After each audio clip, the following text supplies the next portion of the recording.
দর্শক স্বাগত জানাচ্ছি চ্যানেল 24 এর নিয়মিত আয়োজন সংলাপ 24-এ। এই অনুষ্ঠানে আমরা বিষয়ভিত্তিক আলোচনা করে থাকি চলমান ঘটনার প্রবাহ থেকে বাছাই করে। আজ আমরা আলোচনা করব সদ্য ঘোষিত বাজেট নিয়ে, যেটি অর্থ উপদেষ্টা গত 2 জুন টেলিভিশনের মাধ্যমে জাতির সামনে উপস্থাপন করেছেন, যেটি আগামী 22 জন উপদেষ্টা পরিষদের সভায় অনুমোদন পেতে পারে। আজকে আলোচনার জন্য আমাদের সাথে 2 জন সাংবাদিক উপস্থিত আছেন, সিনিয়র সাংবাদিক উপস্থিত আছেন চ্যানেল 24-এর বিজনেস টিমের head special correspondent Iqbal Hasan, সাথে আছেন দ্য ফাইন্যান্সিয়াল এক্সপ্রেসের স্পেশাল করেসপন্ডেন্ট এবং সেই সাথে ইকোনমিক রিপোর্টার্স ফোরামের প্রেসিডেন্ট দৌলত আক্তার মালা। দুজনকে স্বাগত জানাচ্ছি আমাদের এই অনুষ্ঠানে। ইকবাল হাসান, আপনাকে দিয়ে শুরু করতে চাই যে এবারের বাজেটের প্রেক্ষাপট তো একটু ভিন্ন। প্রথমবারের মতো আমরা দেখলাম যে বাজেটের আকার কমানো হলো, আবার বলা হচ্ছে যে প্রবৃদ্ধির ধারায় আমরা না গিয়ে জনকল্যাণকে গুরুত্ব দিচ্ছি। আপনার পর্যবেক্ষণ কি? আকার তো সঙ্গত কারণে একটু কমানো হয়েছে, যেটা বাংলাদেশের প্রেক্ষিতে আসলে একটা বিরল ঘটনা। কারণ আমরা ধারাবাহিকভাবে যদি গেল 1.5 দশকের প্রবণতাটা দেখি, প্রতি বছরই আমাদের ইনফ্লেশন অ্যাডজাস্টমেন্ট এবং একটা গ্রোথ টার্গেট ধরে 12 থেকে 15%, কোনো কোনো ক্ষেত্রে 16.5% পর্যন্ত কিন্তু বাজেটের আয়তন বা আকার বাড়ানো হয়েছিল। তো সেইটার সাথে কম্পেয়ার করলে এবার 1% মতো বাজেট কমেছে। যদিও অর্থ উপদেষ্টা তিনি কম্পেয়ার করতে চান যে রিভাইজড বাজেট অর্থাৎ সম্পূরক বাজেট তিনি 7,44,000 কোটি টাকার যেটা উপস্থাপন করেছেন তার সাথে কম্পেয়ার, যদিও এটা আমরা আসলে ওইভাবে হিসাবটা করিনি। কিন্তু সংযুক্ত হওয়ার কারণ হচ্ছে বর্তমান যেই সামষ্টিক অর্থনীতির বাস্তবতা, উনি চেষ্টা করেছেন যে আমি ব্যয়গুলো এমনভাবে করব যাতে প্রকৃতপক্ষে এই ব্যয়টা কাজে লাগে। এবং অনেক অপ্রয়োজনীয় ব্যয় রাজনৈতিক সরকারের আমলে থাকে, অনেক রাজনৈতিক চাহিদা থাকে। এবার যেহেতু তার সেই জায়গাগুলো ছোট বা নাই, সুতরাং উনি হয়তো এই হিসাবগুলো এভাবে করেছেন। কিন্তু সংযুক্ত বাজেট দিয়ে একটা প্রবৃদ্ধি 5.5% তিনি লক্ষ্যমাত্রা দিয়েছেন। এইটা আসলে কিভাবে অর্জিত হবে সেটা কিন্তু খুব বলা মুশকিল, কেননা প্রবৃদ্ধির জন্য অন্যতম প্রধান চালক কিন্তু আমি উন্নয়নের পেছনে কতটা ব্যয় করেছি সেদিকে যদি হিসাব করি, আমার বছরের ব্যবধানে 35,000 কোটি টাকার উন্নয়ন ব্যয় কিন্তু কমে গেছে। আর একটা বিষয় যে আমাদের এর আগে উন্নয়ন অনুন্নয়নের যে রেশিও ছিল 1/3 এবং 2/3, এবার কিন্তু অনুন্নয়নের রেশিওটা আরও বেড়ে গেছে। কারণ সরকারি কর্মকর্তাদের কিছু বাড়তি খরচের ব্যাপার আছে, ভূতাপেক্ষ পদোন্নতি বাবদ বিপুল টাকা পয়সা চলে গেছে। সুতরাং এই প্রবৃদ্ধি আমি 2,30,000 কোটি টাকার বিনিয়োগের মাধ্যমে কতটুকু অর্জন করতে পারবো সেটা কিন্তু একটা চ্যালেঞ্জের জায়গা। পরের দিন কিন্তু সংবাদ সম্মেলনে বলেছেন যে বিপ্লবী বাজেট এই বাস্তবতায় দেওয়া সম্ভব নয়। আসলে আমরা বিপ্লবী বাজেট চাইনি, আমরা জনবান্ধব জনকল্যাণমুখী একটা সুষম বাজেট চেয়েছিলাম, বা সবাই হয়তো সেই প্রত্যাশা করেছিল। কিন্তু যেহেতু আমার কিছু কিছু খাতে একটা বড় ধরনের ব্যয় রাখতেই হয়েছে এবং এবার সেটা বেড়েছে, সুতরাং জনকল্যাণমুখী বাজেট প্রণয়নের ক্ষেত্রেও আমার মনে হয় যে এখানে বেশ বড় একটা ব্যবধান রয়ে গেছে। যদি আপনি বলতে পারেন যে কিছু কিছু ক্ষেত্রে সামান্য ভাতা বাড়ানো হয়েছে, উনি হয়তো কিছুটা ইন্ডিকেশন দেওয়ার চেষ্টা করেছেন যে আমি এদের পাশে আছি। কিন্তু মোটা দাগে যদি আমি বন্টনের বিষয়টা আসি, আমার মনে হয় যে এইখানে আরও জনকল্যাণমুখী বন্টনের একটা উপায় বের করতে পারতেন অর্থ উপদেষ্টা। দৌলত আক্তার মালা, আপনার কাছে আসতে চাই যে বলা হচ্ছে জনকল্যাণমুখী বাজেট, কিন্তু কর হারের দিকে যদি আমরা দেখি তাহলে এই বছরটা হয়তো 3.5 লাখ টাকায় আমাদের ব্যক্তি আয় কর সীমা রয়ে গেছে, আগামী বছর সেটা 3,75,000 হবে। এরপরে যাদের আয়টা বাড়বে 4.5 লাখ টাকা যাদের হবে, তাদের তো বাড়তি 10% কর দিতে হবে, এটা একটা বিষয়। সেই সাথে যে ঢাকা এবং চট্টগ্রাম এই 2টা নগরের বাসিন্দাদের 5,000 টাকা বাধ্যতামূলক কর হার, এর বাইরে 4,000 টাকা। তো এর সাথে তো নিত্য প্রয়োজনীয় আরও কিছু পণ্য প্লাস্টিক সহ যেগুলো বাড়তি কর হার আরোপ করা হলো, জনকল্যাণ তাহলে কিভাবে সম্ভব হবে? ধন্যবাদ আপনাকে, চ্যানেল 24-কে ধন্যবাদ এই সময়, এই গুরুত্বপূর্ণ সময় বাজেট আলোচনাটা নিয়ে জনসম্মুখে নিয়ে আসার জন্য। জি, আপনি যথার্থই বলেছেন যে কর হার আমাদের বাড়বে, যেটা জুলাই 1, 26 থেকে মধ্যবিত্তের উপরে করের চাপটা বাড়বে। আমাদের দেশে হয় কি, কর যখন আদায় হয় তখন যারা এক্সিস্টিং ট্যাক্স পেয়ার আছে তাদের উপরে আসলে মেনলি খরচটা নেমে আসে। কেন? কারণ হচ্ছে আমাদের কর নেটটা অসম্ভব ছোট। আপনি দেখেন আমাদের 17 কোটি মানুষের মধ্যে মাত্র 46 লক্ষ ট্যাক্স রিটার্ন দেয়, 1 কোটির মতো টিআইএন আছে। তাহলে এই শুধু নেটে কিন্তু ব্র্যাকেটে এই 1 কোটি কিংবা 46 লাখই আছে, আর বাকিরা আসলে কোথায়? বাকিদেরকে কেন ট্যাক্স নেই এটা আনা যাচ্ছে না, এটা গভর্নমেন্ট মেকানিজমের আমি বলবো যে ফেলিওর। আমাদের এই বাকি যে মেজরিটি অ্যাটলিস্ট যদি 20-30% আমাদের ট্যাক্স নেটে থাকতো, তাহলে কিন্তু এই যে মধ্যবিত্তের উপরে কিংবা এই যে করের প্রেশারটা একটা নির্দিষ্ট জনগোষ্ঠীর উপরে যারা কমপ্লায়েন্ট, যারা অনেস্ট, যারা এভরি ইয়ার ট্যাক্স রিটার্ন দিচ্ছে তাদের উপরে আসতো না। এবং আরেকটা বিষয় যেটা আমি বারবার বলতে চাচ্ছি যে মধ্যবিত্তের উপরে ট্যাক্সের চাপটা যখন পড়ে তখন কিন্তু আপনার সমাজে ইনইকুয়ালিটিটা বেড়ে যায়। লাইক আপনার যখন মধ্যবিত্ত শ্রেণীটা একটা স্টেপ নেমে যায়, আবার উচ্চবিত্তের যারা আছে তারা কিন্তু সামহাও ম্যানেজ করে যে ট্যাক্সটা কীভাবে ফাঁকি দেওয়া যায় কিংবা ট্যাক্সটা কীভাবে অ্যাভয়েড করা যায়। তো সেক্ষেত্রে আসলে সব প্রেশারটাই মধ্যবিত্ত শ্রেণীর মধ্যে পড়ে। এবং আরেকটা বিষয় আপনি দেখেছেন যে বাজেটে সরকারি কর্মকর্তাদের বেতন স্কেল বেড়েছে, কিন্তু প্রাইভেট সেক্টরের কিন্তু ইরোশন হয়েছে।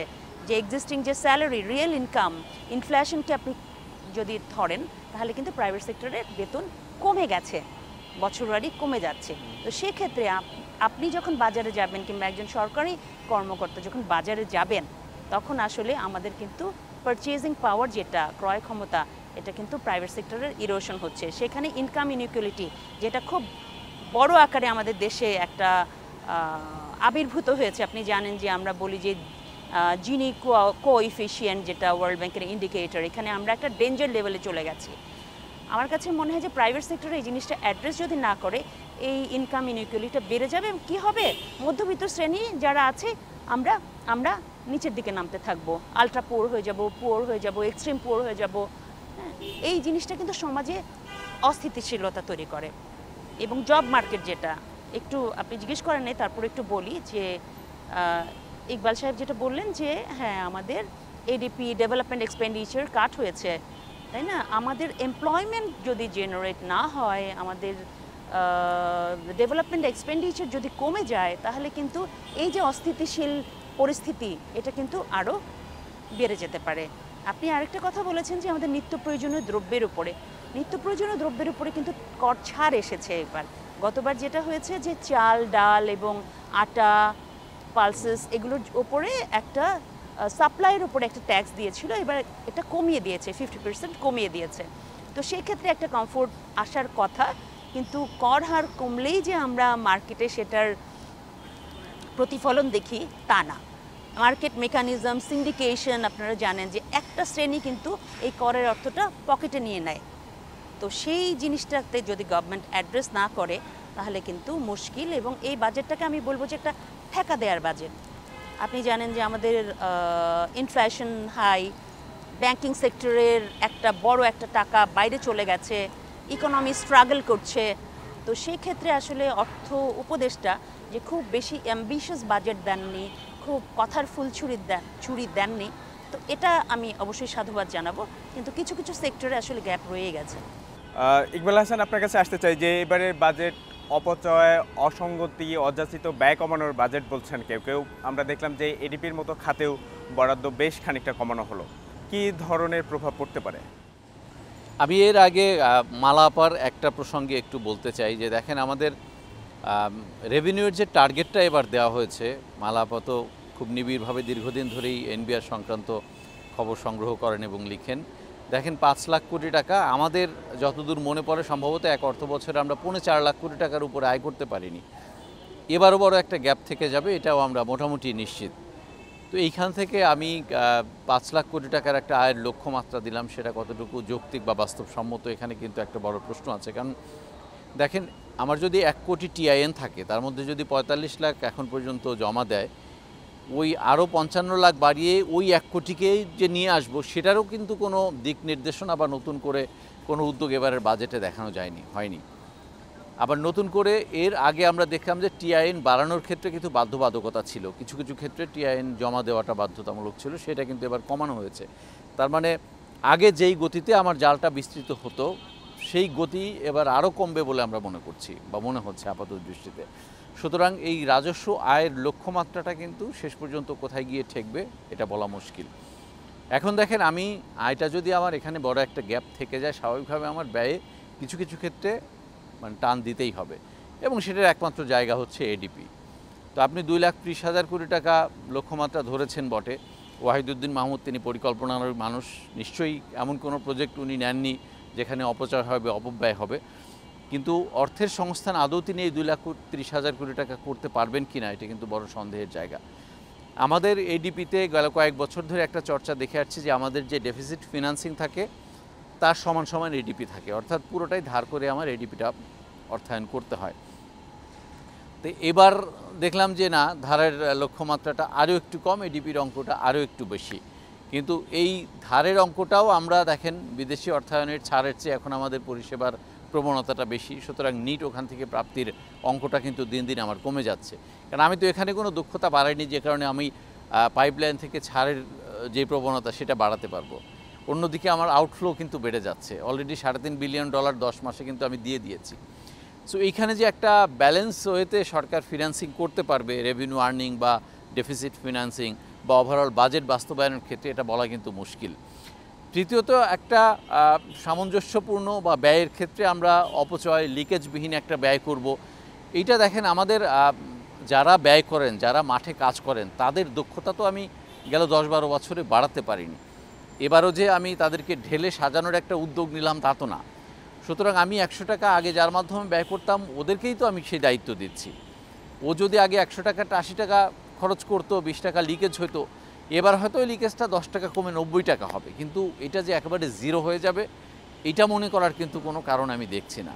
সো আমার মনে হচ্ছে যে পরিকল্পনা উপদেষ্টা, অর্থ উপদেষ্টা, তাদের উদ্দেশ্য সততা বা তাদের মানে দূরদৃষ্টি সম্পর্কে কোনো সন্দেহ নাই আমাদের, কিন্তু যেই সিস্টেম, যেই কাঠামোতে আমরা বাজেটটা বাস্তবায়ন করব, সেইখানে আমার সততা, জবাবদিহিতা বা স্বচ্ছতা, ইভেন দক্ষতা নিশ্চিতের জন্য তো আমি বাড়তি কোনো উদ্যোগ নিতে পারিনি।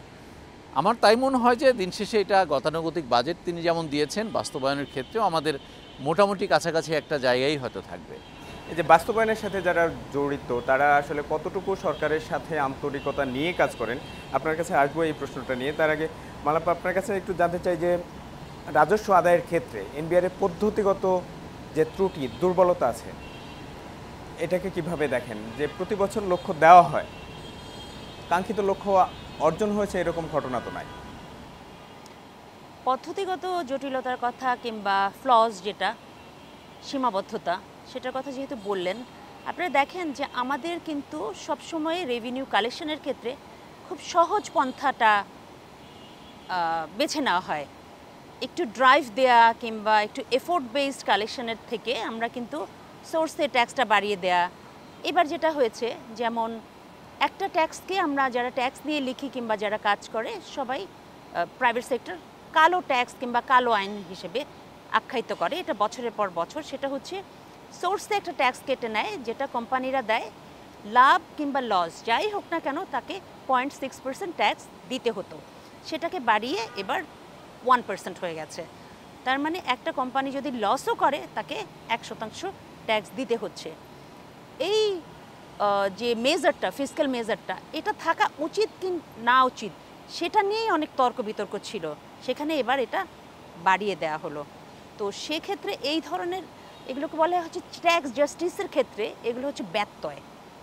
যখন আপনার ইনকাম ট্যাক্সের প্রিন্সিপাল কি? ইনকাম ট্যাক্সের প্রিন্সিপাল হচ্ছে যখন আয় করবে, প্রফিট করবে, তখন ট্যাক্স দেবে। কিন্তু যে আয়ই করছে না, যে লস করছে, তার কাছ থেকে টাকা ট্যাক্স নেওয়াটা, এটা কিন্তু ইনকাম ট্যাক্সের প্রিন্সিপাল না। এবং আপনি দেখেন যে আমাদের কিন্তু ডাইরেক্ট ট্যাক্সেশনের থেকে ইনডাইরেক্ট ট্যাক্সেশনের উপর অনেক বেশি প্রেশার। অলমোস্ট 60 to 70% ট্যাক্স আমাদের ইম্পোর্ট স্টেজে চলে আসে, ইনডাইরেক্ট ট্যাক্স হিসেবে আসে। উইথ হোল্ডিং ট্যাক্স যেটাকে বলি, উচ্ছে কেটে নেওয়া, আপনার আমার ব্যাংক ডিপোজিট থেকে ট্যাক্সটা কেটে নিচ্ছে। উন্নত বিশ্বে কী করে? উইথ হোল্ডিং ট্যাক্স কিন্তু ইন্টারন্যাশনাল প্র্যাকটিস, তারা সবসময় সোর্সে ট্যাক্স কেটে নেয়, কিন্তু বছর শেষে ট্যাক্সের একটা চেক চলে যায় আপনার বাসায়, সেটা তো আমাদের দেশে হচ্ছে না। তো এই যে ট্যাক্সটা, এটা তো রিগ্রেসিভ আকারে আসছে। আমার যদি ট্যাক্স দেওয়ার কথা থাকে 10% বছরে, আমি দিয়ে দিচ্ছি 15%, তাহলে এটা কিন্তু এক ধরনের ট্যাক্সের যে প্রেশারটা বাড়ায় এবং ট্যাক্সের দেওয়ার প্রবণতা মানুষের মধ্যে কমে যায়, যে হ্যাঁ এত হাই ট্যাক্স, তাহলে কোনোভাবে যদি আমি কাউকে ম্যানেজ করে, ট্যাক্স অফিসিয়ালকে কিংবা ফিল্ড লেভেলকে কিংবা লয়ারদেরকে ম্যানেজ করে যদি আমি ট্যাক্স ফাঁকি দিতে পারি, তাহলে তো আমার বিশাল লাভ, 15%ই লাভ। কর আদায়ের ক্ষেত্রে ব্যবসায়ীদের একটা বরাবরের অভিযোগ, নিয়মিত একটা অভিযোগ যে সেখানে হয়রানির শিকার হতে হয়। এটা একটা বিষয়। এর সাথে যে ডিজিটালাইজেশনের একটা উদ্যোগ নেওয়া হয়েছিল এনবিআর থেকে, সেটা বাস্তবায়ন না হওয়ার কী কারণ মনে করেন? ডিজিটাইজেশন যেটা হয়েছে এখন এই গত অর্থ বছরে বেশ কিছু সিগনিফিক্যান্ট স্টেপ এসেছে জাতীয় রাজস্ব বোর্ডের। নাম্বার ওয়ান, যে অডিট। আপনি জানেন যে অডিটের নাম বলে ব্রাইবিং এবং ঘুষ নেওয়ার প্রবণতাটা ব্যাপক আকারে ছিল। যে আমার নিজেরও কিছু ফ্রেন্ড আছে যাদের পার্সোনাল এক্সপিরিয়েন্স আমি বলছি, যে তার ফাইল হয়তো অডিটে পড়েই নাই, কিন্তু তাকে ফোন করে বলা হয়েছে যে আপনার ফাইল কিন্তু অডিটে পড়ছে, আপনি তাড়াতাড়ি এই টাকাটা নিয়ে আসেন, আমাদের এই সেক্টরে দিতে হবে, নইলে কিন্তু আপনি ঝামেলায় পড়ে যাবেন। তো এই অডিটটা বন্ধ করে দিয়েছে বর্তমান রাজস্ব বোর্ডের চেয়ারম্যান এসে বলেছে যে অডিট সিলেকশন হবে অটোমেটেড প্রসেসে। যখন অটোমেশন হবে, ডিজিটাইজেশন হবে, তখনই অডিট করা হবে। এটা একটা ট্যাক্স পেয়াররা কমফোর্ট পেয়েছে। এটা ডিজিটাইজেশন হলে তখন ওই অডিট সিলেকশন এবং স্যাম্পল র্যান্ডম বেসিসে ওই সিলেকশনটা ওটা পারফেক্ট হবে। আরেকটা বিষয় হচ্ছে অনলাইন ট্যাক্স রিটার্ন। আপনি জানেন যে এবার প্রায় 17 লক্ষ tax payer online tax return দিয়েছে। তাদেরকে ট্যাক্স অফিসে যেতে হয় নাই, তাদেরকে বিভিন্ন জায়গায় ধর্ণা দিতে হয় নাই ট্যাক্স রিটার্ন কীভাবে দিব, তারা অনলাইনে ইজিলি ট্যাক্স দিয়ে দিয়েছে। এই ধরনের প্রসেসগুলো যদি আরও আগায়, এই ধরনের ডিজিটাইজেশনের জন্য যদি গভর্নমেন্ট ইনভেস্ট করে যথেষ্ট পরিমাণে, তাহলে কিন্তু এই যে হ্যাসেল, ট্যাক্স অ্যাভয়েডেন্স, ট্যাক্স ফাঁকি, মাঝখানে যে একটা মিডল ম্যানদের একটা খুশি করার বিষয়, এই জিনিসগুলো কিন্তু কমে যাবে। উন্নত বিশ্বে কিন্তু তাই হয়, ফেসলেস। আপনি ট্যাক্স অফিসারকে চেনেন না, আপনি ট্যাক্স অফিসকে চেনেন না, আপনার হাতে একটা মুঠোফোন আছে, আপনি মুঠোফোন দিয়ে আপনার ট্যাক্স রিটার্নটা দিয়ে দিলেন।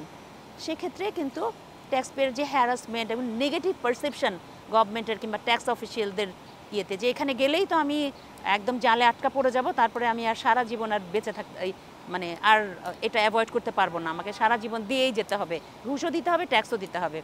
এই জিনিসগুলো থেকে বের হয়ে আসতে পারে সরকার। অটোমেশন কার্যক্রম পুরোপুরি চালু না করার ক্ষেত্রে এনবিআর কর্মকর্তারা দায়ী, এই অভিযোগটা কিভাবে খণ্ডাবেন? অটোমেশন কিন্তু এনবিআর এর নিজস্ব উদ্যোগেও কিছু অটোমেশন হয়েছে। এই যে ট্যাক্স রিটার্নের অটোমেশন, এটা কিন্তু এনবিআর এর নিজস্ব একটা টিম, তারা ইনোভেট করে বের করেছে। রাজস্ব বোর্ডে যে একেবারে নন কোঅপারেশন সবার আছে আমি সেটা বলবো না, কিন্তু হ্যাঁ কিছু কিছু ফিল্ড লেভেল অফিসিয়াল যারা দীর্ঘদিন ধরে বেনিফিট পেয়ে এসছে অটোমেশনের অভাবে, ম্যানুয়াল সিস্টেমে যেখানে ঘাটে ঘাটে টাকা দিতে হয়, তারা অবশ্যই এটার বিরোধিতা করে এবং বিরুদ্ধচারণ করে, এটা স্বাভাবিক। এবং এটা কিন্তু শুধু রাজস্ব বোর্ডে না, এটা সব ডিপার্টমেন্টে আছে। ল্যান্ড রেজিস্ট্রেশনে আছে, সিটি কর্পোরেশনে আছে, আপনি যত গভর্নমেন্ট ডিপার্টমেন্টে যান সবখানে কিন্তু অটোমেশনের মানে অভাবে ম্যানুয়াল যে সিস্টেম, সেখানে একটা ক্যাশ ইন করার প্রবণতা সকলেরই থাকে। ট্যাক্স ডিপার্টমেন্টেই বেশি থাকে, কারণ পকেট থেকে টাকা দেয়া সবারই অপছন্দ। কোনো দেশেই কেউ, কোনো নাগরিকই পছন্দ করে না যে তার পকেট থেকে যত বেশি টাকা নিচ্ছে গভর্নমেন্ট, তার তত আসলে বার্ডেনটা বাড়ছে। আচ্ছা ইকবাল হাসান, আপনার সাথে একটু সংস্কার বিষয়ে কথা বলতে চাই। যে জুলাই অভ্যুত্থানের পর সংস্কারের বড় একটা লক্ষ্য উদ্দেশ্য নিয়ে সরকার যাত্রা শুরু করে, তো বেশ কয়েকটা সংস্কার প্রস্তাবের ক্ষেত্রে আমরা দেখেছি যে সরকারকে হোঁচট খেতে হয়েছে। এখন বাজেট বাস্তবায়নের ক্ষেত্রে আমলাতন্ত্রের পুরোপুরি সহযোগিতা কি সরকার পাবে?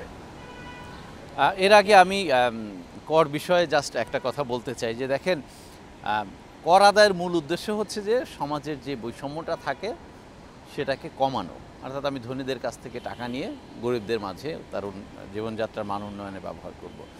কিন্তু আমার দেশে যখন পরোক্ষ করের পরিমাণটা বেশি হয়ে যায় তখন তো এই ন্যায্যতাটা থাকে না। কারণ 37% এবারও আমি মূল্য সংযোজন কর থেকে আদায়ের লক্ষ্যমাত্রা ধরেছি। মূল্য সংযোজন কর একজন ভিক্ষুকও যদি একটা প্রাণের জুস খায় তাকেও কিন্তু করটা দিতে হচ্ছে। আমি তার কাছ থেকেও যে টাকা নিচ্ছি, একজন ধনী লোক যদি আরেকটা জুস খায় সেও কিন্তু ওই টাকাটা দিচ্ছে। ন্যায্যতার জায়গা কিন্তু নিশ্চিত হলো না। এই জন্য আপনারাও সবসময় বলেন বা গবেষকরা বলেন যে প্রত্যক্ষ করে আমাদের টার্গেটটা বাড়ানো উচিত, কিন্তু আমরা দেখলাম যে এবারের বাজেটে সেই ধরনের কোনো ম্যাসিভ চেঞ্জই কিন্তু এই সরকার দিতে পারেনি। এখন সংস্কারের ইস্যুতে একটা বড় সংস্কারের উদ্যোগ তো এনবিআরকে কেন্দ্র করেই ছিল, এটা এখন আপাতত স্থগিত করা হয়েছে। এখন যে কোনো সংস্কার মানে আমরা সংস্কারের ভালো দিকগুলো শুধু নিতে চাই, এটার মন্দ দিকগুলো আমরা নিতে চাই না, যে কারণে এনবিআরএরই কার্যক্রমটা কিন্তু এখন কোনো না কোনো গোষ্ঠীর জন্য এটা হয়তো একটু ক্ষতির কারণ বা অস্বস্তির কারণ বা অপছন্দের কারণ ছিল। সেই চাপে কিন্তু গভর্নমেন্ট এই পথে আর হাঁটতে পারেনি। পরবর্তীতে কি হয় সেটা জুলাই অগাস্টের পরে গিয়ে হয়তো দেখা যাবে যে কোন দিকে সরকার যাচ্ছে। সুতরাং সংস্কারের কথা বা প্রত্যাশা আমরা তো শুরু থেকেই বলে আসছিলাম, যেহেতু নতুন বাস্তবতা আমাদের চাহিদাই ছিল যে অন্তত সংস্কারের জায়গাগুলোতে সরকার এমনভাবে হাত দিবে যেটা সবার কাছে গ্রহণযোগ্য এবং পরবর্তীতে আমাদের টেকসই উন্নয়নের একটা বড় ক্ষেত্র হিসেবে তৈরি হবে। কিন্তু দুঃখের বিষয় এটা আমরা আসলে ওইভাবে দেখিনি। অন্যান্য খাতে যে সংস্কার, বাজেট বাস্তবায়ন, এখন বাজেট বাস্তবায়ন তো একটা ধারাবাহিক প্রক্রিয়ার মাধ্যমে হয়ে আসছে। আমি সংস্কারের মাধ্যমে গেলে এইটা হয়তো অন্য প্রক্রিয়ায় হতে পারতো, সেটা ভালো হতে পারতো, কোনো কোনো ক্ষেত্রে আরও চ্যালেঞ্জিং হতে পারতো। যেহেতু সরকার এই সংস্কারের দিকে খুব বেশি হাত দিতে পারেনি, সুতরাং এটা যে আমার বাজেট বাস্তবায়নে খুব একটা প্রভাব পড়বে বা ফেলবে এটা কিন্তু মনে করা কঠিন। এখন ব্যাংকের বিষয়ে আসেন, ব্যাংকের একাধিক সংস্কারের কথা কিন্তু আমরা এই নতুন গভর্নর দায়িত্ব নেওয়ার পর থেকেই শুনেছি। আজ পর্যন্ত কিন্তু ওই রকম বড় ধরনের কোনো উদ্যোগ বা সিদ্ধান্ত এখনও পর্যন্ত আসেনি। তার মানে কি, সরকার আলোচনা করছে, যখনই স্টেক হোল্ডারদের কানে এটা যাচ্ছে তারা হয়তো কোনো না কোনোভাবে এটাকে প্রভাবিত করার চেষ্টা করছে। তো এইটা যদি চলতেই থাকে, আলটিমেটলি আমি কবে নাগাদ সংস্কারের একটা আলটিমেট রেজাল্ট পাবো এটা তো নিশ্চিত করে বলা কঠিন। এরই ধারাবাহিকতা আপনার কাছে জানতে চাই যে এনবিআর কর্মকর্তাদের বিরোধিতার বড় জায়গা আসলে কোনটা ছিল? রাজস্ব নীতি আর ব্যবস্থাপনা বিভাগ আলাদা করার পর তাদের যে আন্দোলনের প্রেক্ষাপট। দেখুন, আমি কিন্তু দীর্ঘদিন ধরেই জাতীয় রাজস্ব বোর্ডের নিউজগুলো করি। এনবিআরের সকল কর্মকর্তাই যে সংস্কারের বিপক্ষে তা না, তারা সংস্কার চায়, অনেকেই চায়, এবং তারা যে ধরনের সংস্কার চায় সেটার সাথে অ্যালাইন করে আসলে সংস্কার পদক্ষেপটা নেওয়াটাই গভর্নমেন্টের জন্য শ্রেয়। বৃহত্তর মাঠ প্রশাসনকে বাদ দিয়ে কিন্তু কোনো সংস্কার হতে পারে না রাজস্ব বোর্ডে। এখন মেইন বিরোধিতার বিষয়টা হয়েছে অর্ডিন্যান্স যেটা জারি হয়েছে, সেখানে অর্ডিন্যান্সের এমন কিছু বিষয় আছে যেটা একেবারেই রাজস্ব বোর্ডের কর্মকর্তাদের সাথে ডিসকাস না করে হয়েছে, কিংবা একটা শ্রেণীকে জাস্ট বাদ দিয়ে করেছে যারা আসলে এই সংস্কারটা ইমপ্লিমেন্ট করবে, তাদেরকে দিয়েই গভর্নমেন্টকে রাজস্ব আদায় করতে হবে। তো সেক্ষেত্রে আমার কাছে যেটা মনে হয় যে গভর্নমেন্টের স্টেক হোল্ডার্স ডিসকাশন, সেখানে রাজস্ব বোর্ডের কর্মকর্তারাও থাকবে, সাংবাদিক থাকবে, ইকোনমিস্ট থাকবে, এবং গভর্নমেন্টের যারা সংস্কার চায়, যারা তৈরিটা করেছে সেটাও থাকবে। একেবারে যদি কাউকে ডার্কে রেখে, একেবারে অন্ধকারে রেখে সংস্কার বাস্তবায়ন করা যায়, আপনি জানেন যে কোনো সংস্কার কিন্তু খুব পেইনফুল। এই পেইনফুল রিফর্মটা নিতে জানতে হলে স্ট্র্যাটেজিক হতে হবে, গভর্নমেন্টকে কৌশলগত দিকে আগাতে হবে। আপনি দেখেছেন যে কিছু ইকোনমিস্ট এবং থিঙ্ক ট্যাঙ্ক টিআইবির মতো জায়গা থেকে বলেছে যে এই প্রসেসটা ঠিক হয় নাই, এটা একটা মিসহ্যান্ডেলড একটা প্রসেস এসেছে। গভর্নমেন্টের সংস্কারে সদিচ্ছার কোনো কমতি ছিল না। আমাদের অর্থ উপদেষ্টা উনি সংস্কার চেয়েছেন রাজস্ব বোর্ডের, এবং জানেন যে আমাদের যারা অন্যান্য গভর্নমেন্টের অ্যাডভাইজার এবং গভর্নমেন্ট মেকানিজমে তারাও সংস্কার চেয়েছেন। এনবিআর একটা ভাইটাল একটা জিনিস, এটা আমাদের দেশের প্রায় 86 থেকে 90% রেভিনিউ কন্ট্রিবিউট করে। এখানে যদি অস্থিরতা তৈরি হয়, আমাদের ডোমেস্টিক রেভিনিউ মোবিলাইজেশন অস্থির হয়ে যাবে। তো এটাকে একটু কেয়ারফুলি হ্যান্ডেল করে সংস্কারের পথে অবশ্যই আগানো যায়। আমরা আলোচনা শেষ পর্যায়ে ইকবাল হাসান, আপনার কাছ থেকে সাধারণ মানুষের যে প্রত্যাশা বাজেটের প্রতি, স্বাস্থ্য শিক্ষা খাতে বাজেটে বরাদ্দ বাড়ানো, সামাজিক খাতে, সামাজিক সুরক্ষা খাতে আরেকটু বরাদ্দ বাড়ানো, এই বিষয়গুলো সহ সাধারণ মানুষ স্বস্তির কী ধরনের মেসেজ এই বাজেট থেকে পেতে পারে? দেখেন, বরাদ্দ তো সরকার, আমার ধারণা যে তারাও চায় বরাদ্দ বাড়ুক। এখন আমরা যখন বাজেটের রিপোর্টগুলো করি, একটা পাই চার্ট আঁকি, পাই চার্টকে বিভিন্ন ভাগ করে, এখন ধরেন ওই 5% খেয়ে যদি 4% এক জায়গায় দিয়ে 6% আরেক এই ভাগটা করতে যাই, তখন তো আরেকজন কম পেয়ে গেল। তো কম পেলে তো ওকেও আমি বাঁচাইতে পারবো না। তা আমার তো পাইটা এখন বড় করতে হবে, মানে রেভিনিউ আর্নিংটা বড় করতে হবে। এই আর্নিংয়ের জায়গাটা তো গভর্নমেন্টের ওই সুযোগটা একেবারেই ন্যারো হয়ে আছে। এখন সংস্কারের মাধ্যমে হয়তো একটা বড় ধরনের উল্লম্ফন হতে পারতো, বা হতে পারতো কিনা কত বছর পরে হবে সেটাও আমরা জানি না। কিন্তু সাদামাটা চোখে আমরা যদি দেখি যে আমাদের সরকারি ব্যয় এবারও 13% নিচে, যেটা 20% অন্তত হওয়া দরকার, মালাপাও নিশ্চয়ই অ্যাগ্রি করবেন। তো এই 7% যদি আমি গ্যাপ রেখে বন্টন করতে যাই, কাউকেই তো খুশি করার কোনো সুযোগ নাই। এখন আমি মনে মনে চাইলে তো হবে না, আমার বাস্তবতা যদি সমান্তরালে সাপোর্ট না করে আমি কি ওকে বেশি দিয়ে আরেকজনকে কম দিতে পারবো? যাকে কম দিতে চাইবো ওরও তো একটা চাহিদা সেট হয়ে আছে, ওকে তো আমি ওই টাকার নিচে দিতেই পারবো না। তারপরে দেখেন যে এই সরকার দায়িত্ব নেওয়ার পর কিছু অতিরিক্ত ব্যয় অলরেডি যুক্ত হয়ে গেছে জনপ্রশাসন খাতে। তারপরে আমি শিক্ষা প্রতিষ্ঠানকে এমপিও ভুক্তি করার কারণে কিছু টাকা পয়সা, এখন আপনি বলতে পারেন শিক্ষায় ব্যয় বেড়েছে। হ্যাঁ, ব্যয় তো ওই জায়গাগুলোতে বেড়েছে। আমার কোয়ালিটিভ এডুকেশন নিশ্চিতের ক্ষেত্রে এটা কতটুকু সাপোর্ট করবে সেটা তো অ্যানালাইসিস করা কঠিন বা করা হয়নি। সুতরাং সরকারের সদিচ্ছা নিয়ে আমাদের বিন্দুমাত্র ইয়া ছিল না। আমি সালেউদ্দিন স্যারের একটা ইন্টারভিউ করেছিলাম, উনি বলেছেন আমি চেষ্টা করব সাধারণ মানুষ বান্ধব একটা বাজেট দিতে। ওনার সেই আন্তরিকতা, সাধারণ মানুষের প্রতি ওনার ভালোবাসা অবশ্যই আছে। যদিও আমরা দেখেছি যে কিছু কিছু ভাতা বাড়ানো হয়েছে 50 টাকা 60 টাকা, এটা আসলে বর্তমান বাস্তবতায় কিছুই না, বাট ইঙ্গিতটা উনি দেওয়ার চেষ্টা করেছেন যে আমি তোমাদের পাশে আছি। যদি ম্যাসিভ আকারে সাধারণ মানুষ বান্ধব বাজেটটা দিতে হয়, ওই পাইটা বড় করতে হবে এবং আমার সরকারি ব্যয়টা জিডিপির 20% পর্যন্ত না গেলে আমি আমার চাহিদা মতো ব্যয়টা আসলে দিতে পারবো না, এটাই বাস্তবতা। আমার মনে হয় যে রাজনীতি, অর্থনীতি অথবা কূটনীতি আমরা যে ধরনের টার্মই ব্যবহার করি, সাধারণ মানুষের বড় একটা আগ্রহের জায়গা হচ্ছে মূল্যস্ফীতি নিয়ন্ত্রণ। এই সরকার তো গেল কয়েক মাস ধরে খানিকটা সহনীয় পর্যায়ে রাখতে পেরেছে, বিশেষ করে 2 ঈদের সময়। তো আগামী দিনগুলোতে সরকারের যে লক্ষ্য সেটা কতটুকু বাস্তবায়ন হতে পারে? এটা বাস্তবায়নের জন্য যেই অর্থনীতির চিরায়ত টুল, যে কেন্দ্রীয় ব্যাংকের যেই ইস্যুটা, যে তারা পলিসি রেটটা এক জায়গায় হাইতে উঠায় রেখে দিছে, এখন আস্তে আস্তে এখন এইটার তো একটা নেগেটিভ ইম্প্যাক্ট আছে। আপনি দেখেন যে বিনিয়োগ কেন হচ্ছে না, আমার প্রাইভেট সেক্টর ক্রেডিট গ্রোথ এখন একটু বেড়ে 7.5%, কিন্তু আমরা তো কোনো একটা সময় 15% পর্যন্ত টার্গেট করেছি। তার মানে দেখেন যে 15% পর্যন্ত যদি আমি নিতে চাই, আমি মনে করি যে আমার ইকোনমিতে ইনভেস্টমেন্ট হবে, একটা ভাইব্রেন্সি আসবে, সেখানে আমার 7.5। তো আমি যদি পলিসি লেভেল রেটটা ওই পর্যন্ত রেখেই দিই, গভর্নর বলেছেন যে 8% না নামা পর্যন্ত আমি ওখান থেকে নামবো না, তাহলে আমার ইনভেস্টমেন্ট আসবে কী করে? এখন মূল্যস্ফীতি অবশ্যই কমাতে হবে, কিন্তু সমান্তরালে তো আমার ইকোনমির ভাইব্রেন্সিটাও লাগবে, আমার নতুন কাজের সুযোগ লাগবে না? এখন কোনটা বেটার, আমি একটু হাই কস্টে নতুন কাজের সুযোগ তৈরি করা নাকি একেবারেই বন্ধ করে দেওয়া? এখন সাধারণ মানুষ যদি একটু হাই ইনফ্লেশন অ্যাডজাস্ট করে নতুন কাজের সুযোগ তৈরি করতে পারে, কারো কারো মন্তব্য তো এইদিকে যাওয়া অন্তত ভালো। আমি জানি না, সরকারের অবশ্যই ব্যাখ্যা আছে এক্ষেত্রে, কিন্তু আমার মনে হয় যে একেবারে স্ট্রিক্ট না হয়ে আমি বাজেটকে দিয়ে বা আমার মনিটারি পলিসি দিয়ে মূল্যস্ফীতিকে কন্ট্রোল করবো, অন্যদিকে যা হয় হোক, এই নীতি থেকে আরেকটু নমনীয় হওয়া দরকার। দৌলত আক্তার মালা, আপনার কাছে শেষ প্রশ্ন। আসলে কর নিয়ে সাধারণ মানুষের যতটা জানাশোনা, তার থেকে বেশি পরিমাণে উদ্বেগ, ভয়, দুশ্চিন্তা যে তাদের নিত্য পণ্য সহ কেনাকাটার ক্ষেত্রে বাড়তি ব্যয়টা করতে হচ্ছে। আসলে বাজেটের মেসেজটা কি? সাধারণ মানুষ কি স্বস্তিতে থাকতে পারবে? বাজেটের দুটো মেসেজ আছে। কিছু রিল্যাক্স যদিও করা হয়েছে বাজেটে সাধারণ মানুষের জন্য, নিত্য প্রয়োজনীয় দ্রব্যের জন্য, কিন্তু ওভারঅল যখন প্রাইভেট সেক্টরের উপরে ট্যাক্সের বার্ডেনটা বেড়ে যায়, তখন কিন্তু সেটা পণ্য দাম মূল্যের উপরে চলে আসে। ইম্পোর্টের উপরে যদি ট্যাক্স বাড়ে, ইম্পোর্ট করে কোনো ব্যবসায়ী কিন্তু নিজের পকেট থেকে ট্যাক্স দেবে না, ইম্পোর্টের কস্টটা ক্যালকুলেট করে কনজিউমারের কাছ থেকেই সেইটার প্রোডাক্টের দাম হিসেবে নেবে। তো সেই ক্ষেত্রে আসলে খুব বেশি স্বস্তি দেখছি না। আমাদের কর বাড়ানোর একটা চাপ আছে। আপনি জানেন, ডেভেলপমেন্ট পার্টনারদের IMF-এর লোন পেতে হলে আমাদের ট্যাক্স জিডিপি রেশিও বাড়াতে হবে। এই অর্থ বছরে প্রায় 400 বিলিয়ন টাকা মতো আমাদের এক্সট্রা ট্যাক্স কালেক্ট করতে হবে।